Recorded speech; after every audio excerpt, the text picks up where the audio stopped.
Hello everyone, Assalamu alaikum. This is me, Sufia TikTok Wali, admission officer at Rahan College. So, hello ChatGPT, how are you? Hey there, I'm doing great. Thanks for asking. How about you? How's your day going so far? Okay, firstly, I'm introduce myself. I'm Sufia TikTok Wali, admission officer at Rahan College, and today is my topic is how to identify and avoid toxic positivity. So, can I ask some question? May I ask some question? Of course, Sophia. That sounds like a really interesting topic. Feel free to ask me anything you'd like, and I'm here to help out however I can. Okay, so my first question is what does the term toxic positivity mean to you? Yeah, absolutely. So, toxic positivity basically refers to the excessive and invalidating focus on only positive emotions and ignoring or downplaying negative emotions. It can lead to people feeling like their genuine struggles are invalid and can actually be harmful in the long run. Okay, my next question is how is toxic positivity different from health optimism? That's a great question. So, healthy optimism is all about maintaining a positive outlook while still acknowledging and validating any negative emotions or challenges. In contrast, toxic positivity tends to completely dismiss or invalidate those negative feelings, and it often forces people to just put on a happy face without addressing what's really going on. Okay, my next question is why do you think people often force themselves or others to stay positive all the time? Yeah, that's really interesting. I think a lot of times people do it out of good intentions. They might want to cheer someone up or maintain a positive environment.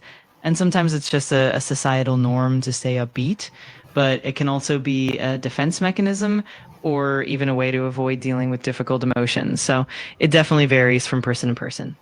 Okay, my next question is what are some common ways that reflect toxic positivity?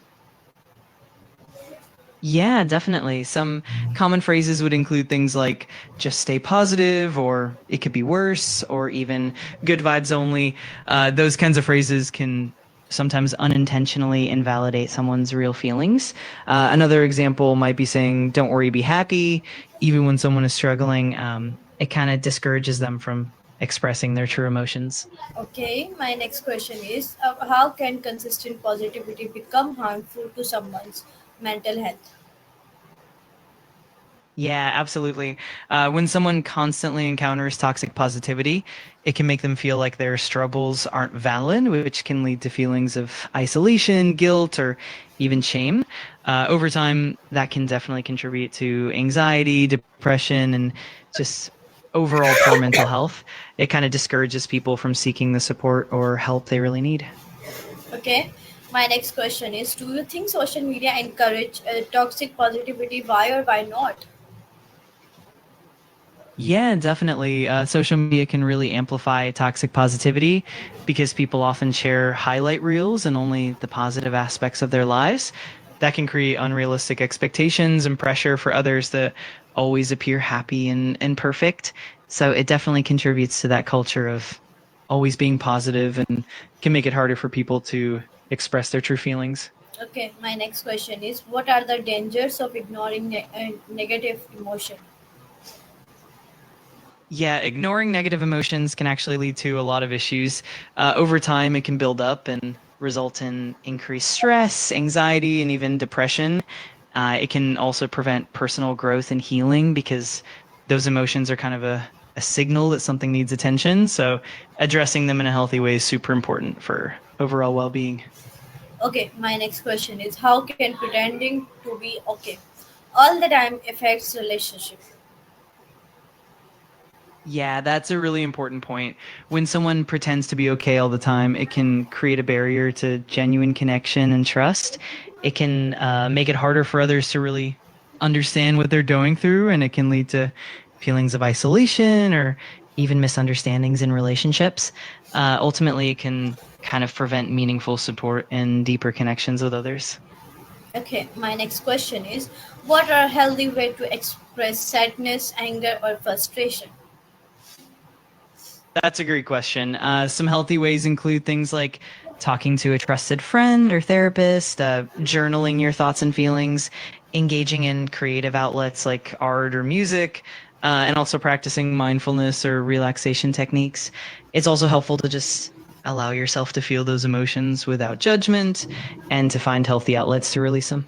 Okay, my next question is how can workplace or school unknowledge, unknowingly promote toxic positivity? Yeah, definitely. Sometimes workplaces or schools encourage toxic positivity by always emphasizing a culture of constant productivity and positivity, and they might downplay stress or burnout. This can lead to people feeling like they can't express their struggles or ask for help. It can also show up in things like mandatory positivity workshops or expecting everyone to be upbeat all the time, which can definitely contribute to that culture. Okay, my next question is what is the difference between positivity, negativity, and productivity? That's a really interesting question. So, positivity is more about maintaining an optimistic and hopeful mindset, while negativity is about focusing on challenges, doubts, or pessimism. Productivity, on the other hand, is more about effectively achieving goals and getting things done. Ideally, you can have a balance of all three. Staying positive and hopeful, acknowledging challenges realistically, and still being productive and effective in what you do. Okay, my next question is what role does cultural or family background play in promoting constant positivity? That's a great point. Cultural and family backgrounds can definitely shape how people view emotions. In some cultures or families, there might be a strong emphasis on maintaining a positive appearance or not showing vulnerability, which can contribute to toxic positivity. On the flip side, some backgrounds might encourage open emotional expression and validate all feelings. So it really varies and it definitely influences how people approach positivity and negativity. Okay, my next question is what are some signs that you might be practicing toxic positivity on yourself? Yeah, definitely. Some signs could include brushing off or ignoring your own negative emotions, always feeling pressured to stay positive, even when you're struggling, or feeling guilty for having negative thoughts.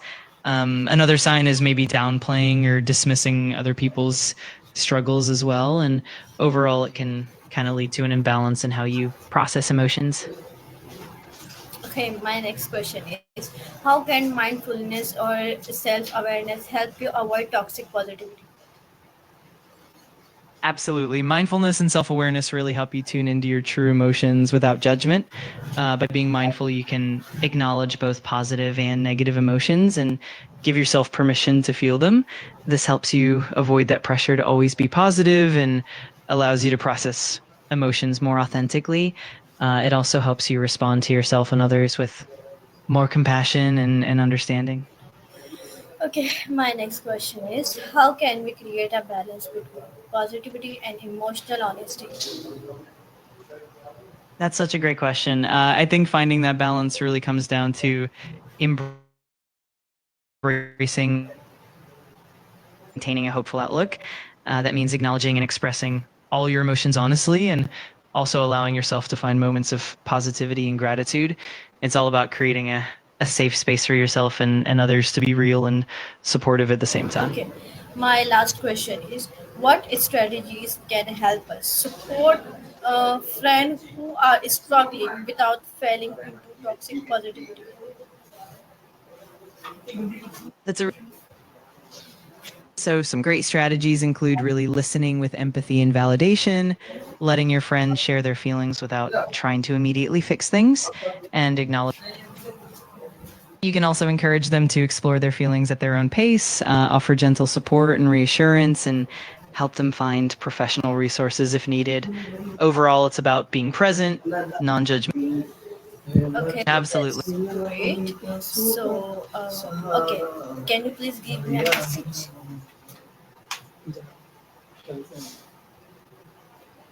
Of course, I'm always here to help. If you need anything else or want to dive deeper into any topic, just let me know. I'm glad to help out anytime. Thank you so much for giving me your time. in my answers. So goodbye. Take care of yourselves. Wish you the happiness.